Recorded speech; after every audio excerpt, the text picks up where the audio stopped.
Hay una sustancia a la que yo he sido adicta toda mi vida y siento que sin saber la mayoría de las personas también lo somos, pero nunca lo reflexionamos. Y es la adrenalina. Quiero explicar como mi historia, cómo fue que me di cuenta y ojalá que eso los haga reflexionar un poco en su vida también. Cuando tenía 28 años, estaba con dolor de ciática, o sea, mi nervio ciático me dolía como hasta abajo de mi rodilla y hasta acá, como toda esta parte de la espalda, de mi cuello, ya llega a un punto máximo. Y también tenía espolón calcal, una enfermedad que dice que generalmente solo se les da a los obesos o personas muy mayores. Y como puedo seguir y seguir dando más detalles, pero en conjunto mi cuerpo tenía lesiones físicas que si yo no cambiaba totalmente de estilo de vida, podían desembocar a cosas mucho más grandes y preocupantes. Entonces ahí fue que yo decidí cambiar mi vida, llevarla más relajada y todo. No fue que decidí viajar aún, pero mi último año trabajando en el banco realmente fue diferente a todos los primeros años. Todo esto lo reflexioné cuando hablé con un médico que como que no era un médico convencional, era un médico más holístico, que había estudiado también como plantas, era naturista también y reflexólogo, que es el tema de los pies. Y con él hablé cosas mucho más profundas y él fue el que me hizo darme cuenta de que yo tenía una adicción a la adrenalina. ¿Y cómo se ve esto? A los 13 años me mudé a vivir con mi padre y mi padre tiene un negocio en su casa y cada hijo, éramos 4 hijos, o sea, tenía 3 hermanos diferentes y cada quien pudo haber vivido una historia muy diferente de la misma situación. Pero yo al entrar a esa nueva casa, no haber sido presentada como e introducida de una manera amable, yo me sentía como una extraña y todos me lo hicieron sentir así y me hicieron la vida un poquito imposible cuando entré. O sea, tenía hermanos que no me hablaban, que imagínense estar en una casa y que te hagan sentir que sos invisible. Creo que no hay peor castigo mental que ese. Entonces ya yo entré como con un estado de estrés, aparte que era la primera vez que no estaba viviendo con mi madre, mi estrés estaba en un nivel alto y ojalá que ese ruido de fondo no se escuche. Y de ahí vino mi relación con mi padre. Él, ahora entiendo que hizo lo mejor que pudo con las herramientas que tenía, pero en esa época de mi vida yo interpretaba esa relación como una relación muy desigual de entre poder y esa era su manera de él de tener una relación conmigo, ejerciendo poder y control. Por lo que yo me sentía que estaba en una cárcel donde todo era hostil, incluso como mi figura de poder, la relación que tenía conmigo era a través del castigo. Entonces cualquier cosa que yo hacía mal, porque yo trabajaba, o sea, como que iba al colegio a las 7 de la mañana, salía a las 1 de la tarde y de ahí volvía a la casa a trabajar y trabajaba desde las 1:30, que tenía como siempre poquísimo tiempo, nunca descansaba, nunca tenía una siesta, nada, solamente tenía tiempo para cambiarme, comer rápido, no más de 15 minutos y empezar a trabajar. Y de ahí ya la hora de salida variaba, pero normalmente era de 6, 7, 8 de la noche que salía. Y después de eso recién tenía tiempo para estudiar, para hacer mis tareas y yo estaba en colegios estrictos, colegios que son de monjas. Entonces eran colegios que te daban un montón de tareas y para mí eran colegios nuevos. Yo estuve en 9 colegios diferentes en mi vida y todos los primeros fueron como de clase social baja, por lo que eso significa, de acuerdo a mi experiencia, que no tienen una calidad de educación tan alta como por ejemplo esos últimos años que estuve en colegio, los últimos 4 años que estuve en mi colegio, que fueron los primeros 4 años que viví con mi papá, eran colegios, uno de los mejores colegios de mi ciudad. Entonces tenían un nivel de educación alta, que yo tenía que ponerme al día porque tenía prohibido aplazarme, sacar malas notas. Parte por exigencia de mi padre y parte porque yo también me lo autoexigía, porque bueno, era lo que siempre mi papá esperó desde que, por más que no viviéramos juntos, era como lo que más me introducía a la cabeza. Entonces les cuento todo esto para que entiendan como ese ambiente de tensión y de sobrevivencia en el que yo estaba.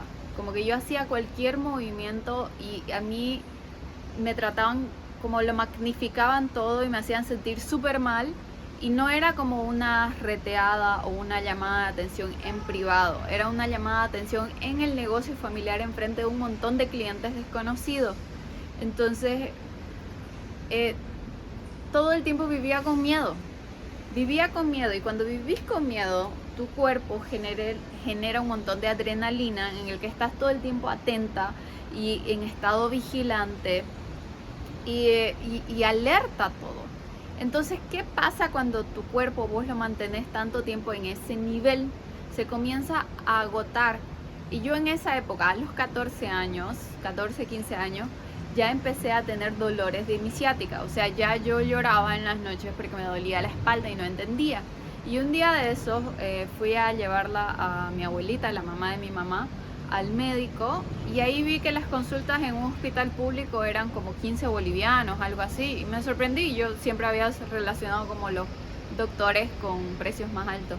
Entonces, mientras esperábamos que la atiendan a mi abuelita, aproveché, saqué una cita para un doctor general y le pregunté por qué me dolía como toda la espalda, porque yo no tenía confianza como para mi papá para decirle me duele. Porque las veces que, por ejemplo, le dije, pa, tenía una infección urinaria, me trató como si hubiera tenido relaciones sexuales, o sea, me trató súper mal y fue una experiencia horrible que yo desde ahí aprendí a no quejarme más sobre ningún dolor físico porque siempre o te reteaban o te minimizaban, entonces ese era mi ambiente. Y ahí cuando entré al doctor general por mi cuenta y me dijo, ok, tienes problemas con tu ciática, desde ahora en adelante tienes que colocarte 6 inyecciones, como día por medio 6 inyecciones cada 6 meses de relajantes musculares. Y yo le pregunté, ok, ¿por cuánto tiempo? Y él me dijo, para toda tu vida, ya siempre vas a tener ese problema de los nervios, en tu nervio ciático. Y yo le pregunté, ¿pero por qué? ¿Por qué tengo este problema? Y él me dijo, por estrés. O sea, y se acabó, y esa fue la conversación, y yo tenía 15 años, entonces cuando un día de esos como que realmente no podía del dolor y le dije a mi papá que tenía que ir a colocarme esas inyecciones porque el médico me había recomendado, le conté que había ido al hospital a hacerme ver, y me dijo, ¿y por qué es eso? Y yo le dije, me dijo el médico que por estrés. Se cagó de risa y me dijo, vos qué vas a saber qué es estrés en tu vida. Y así es como un padre minimiza lo que vos sentís y yo como que igual no me lo interrogué más, no me pregunté más y ahí como que acabó poniéndome por todos los siguientes años relajantes musculares porque siempre tenía problemas en mi ciática. Ahora, remontémonos 10 años después, yo dejé de vivir con mi padre, dejé de utilizar los relajantes musculares como 6 veces al año. Había una vez al año que los utilizaba, pero ya no era así como un dolor tan permanente.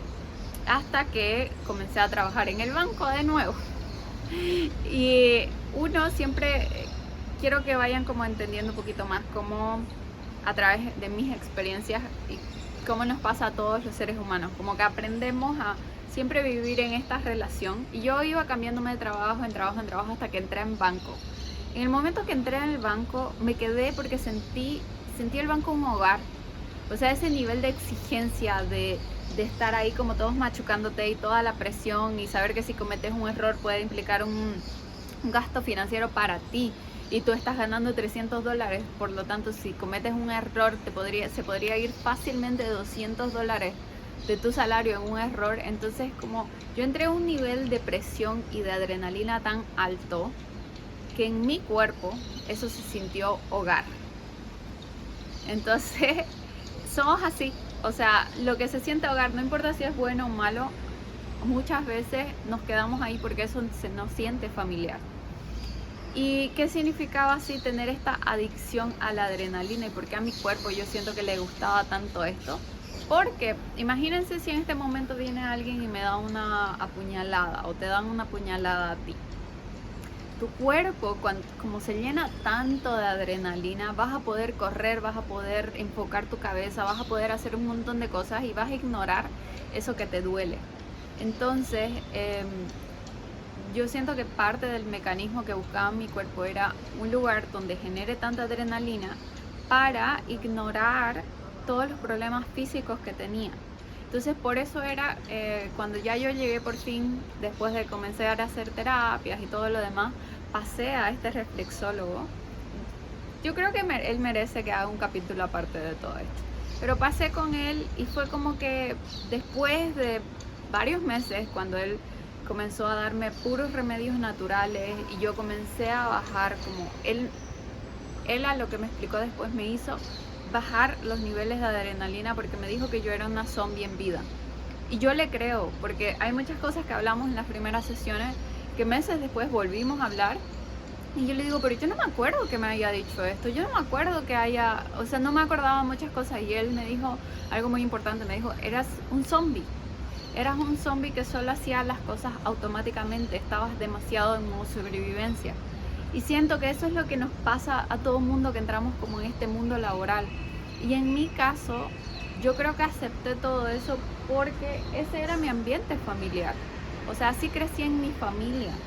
Y quizás muchas personas no tuvieron que trabajar desde jóvenes como yo, pero vieron a sus padres con ese nivel de vida, o sea, y uno siempre quiere imitar eso. Y si estás tan intoxicado con este nivel de sobrevivencia, ¿qué les encanta al ambiente, a nuestro sistema? Porque no es solo el banco, es todo el sistema que está siendo creado así.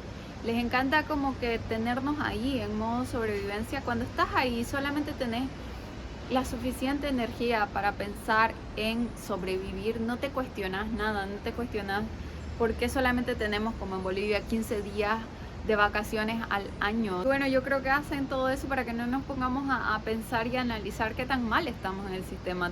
De los 365 días del año en Bolivia solamente te dan vacaciones los 15 días al año. Y yo pensaba que eso era normal y solamente tenés ese privilegio los primeros 5 años y solamente puede aumentar a 30 días si pasas los primeros 5 años sin cambiar de empresa. O sea, yo hasta que empecé a viajar, hasta que comencé a tener amigos de otras ciudades, recién me doy cuenta de lo inhumano que es eso. Pero jamás te pones a plantear, porque esa es la realidad donde naces y así es lo que te tocó vivir y no te planteas otra situación. Entonces, ¿cómo fue mi proceso de desintoxicarme? Para mí primero fue como que me den un montón de más relajantes musculares, sorpresa, pero esta vez natural. Yo lo odié todo el proceso porque yo estaba acostumbrada a usar adrenalina para vivir. Esa era mi adicción. Entonces yo estaba acostumbrada a tener como estos picos de energía altísimos para hacer mis cosas. Y con todo esto, lo que este reflexólogo me daba, esos relajantes, yo le decía, es que no tengo la energía, no puedo hacer. Y él después de unos meses me dijo que lo que a mí me pasaba es que yo desde que era niña, desde que tenía esos 14 años, había tenido depresión crónica, pero era una depresiva funcional.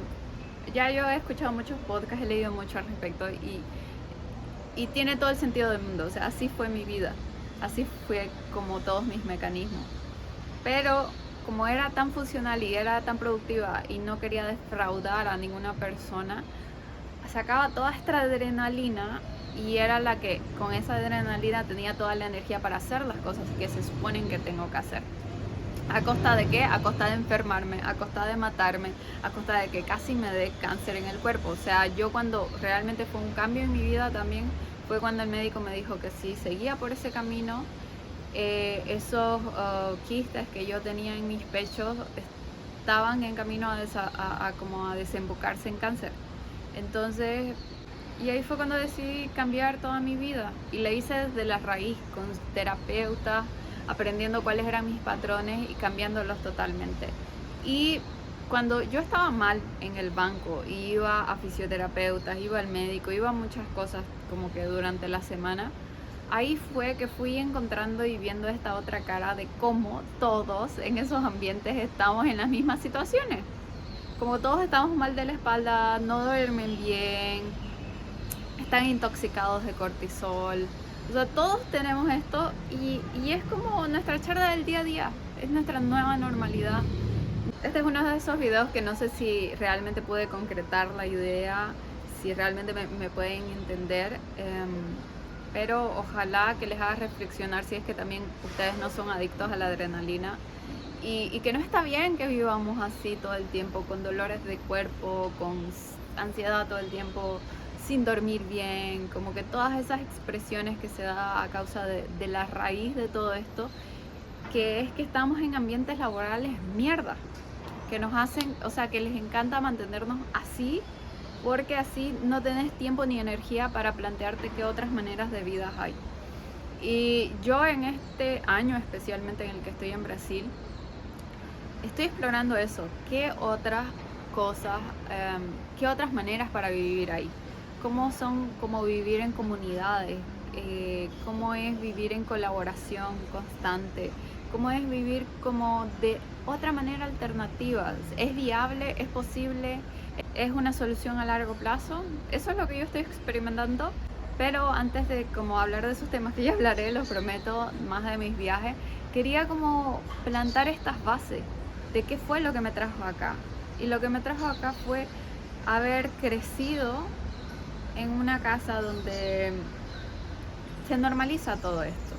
Y claro, en mi caso fue que mi padre tenía el negocio, pero en otros casos es que vemos a nuestros padres aceptar ese destino, sin excusas y sin compartir tiempo con nosotros, y eso es lo que aprendemos y después lo vamos replicando y replicando y realmente no hacemos nada al respecto. Espero que los haga reflexionar. Estoy pensando hacer lives por TikTok para que esto sea como más un feedback y no como yo solo hablando. Así que bueno, espérenme para el próximo video. Besitos, los quiero. Bye.